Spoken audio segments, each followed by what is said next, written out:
परमपूज्य परमात्मा एक सेवक मंडळ वर्धमान नगर नागपूरच्या वतीने मानव मंदिर शहापूर येथे दिनांक 3 एप्रिल रोजी सायंकाळी 6 वाजता परमात्मा एक सेवकांच्या उपस्थितीमध्ये अंधश्रद्धा निर्मूलन व व्यसनमुक्त समाज घडविणारे, स्त्री भ्रूण हत्या व जातीभेद नष्ट करणारे तसेच आदर्श मानव घडून सुखमय जीवन जगण्याची प्रेरणा देणारे मानव धर्माचे संस्थापक सद्गुरू महान त्यागी बाबा जुमदेवजी यांचा 100वा जयंती कार्यक्रम मानव मंदिर शहापूर येथे कोविड-19 चे प्रादुर्भावामध्ये अगदी साध्या व सोप्या पद्धतीने त्यांची जयंती साजरी करण्यात आली। सर्वप्रथम भगवान बाबा हनुमानजी व महान त्यागी बाबा जुमदेवजीला प्रणाम जयघोष करून सेवकांच्या हस्ते दीप प्रज्वलन करून भगवान बाबा हनुमानजीच्या प्रतिमेचे पूजन करून व तत्वांच्या फोटोचे पूजन करण्यात आले।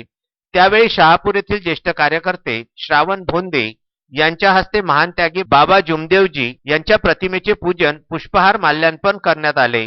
बालगोपालांच्या हस्ते वाराणसी आईच्या प्रतिमेचे पूजन करून पुष्पहार अर्पण करण्यात आला। या प्रसंगी बाबाला प्रणाम व जयघोष करून मिठाई प्रसाद वाटून कार्यक्रमाची सांगता करण्यात आली। यावेळी ज्येष्ठ कार्यकर्ते श्रावण भोंदे, सुनील भोंदे, भागवत शहारे, ज्ञानदेव भुरे, रमेश भोंदे, कैलास पंचभाई, रमेश अतकरी, राजेश भोंदे, विष्णू वैद्य, प्रवीण भोंदे, रवींद्र देवगडे, तेजस पंचभाई, आदित्य भोंदे, ऋतिक भुरे आदी उपस्थित होते। भंडारा येथून विदर्भ न्यूज करिता प्रवीण भोंदे यांचा वृत्तांत।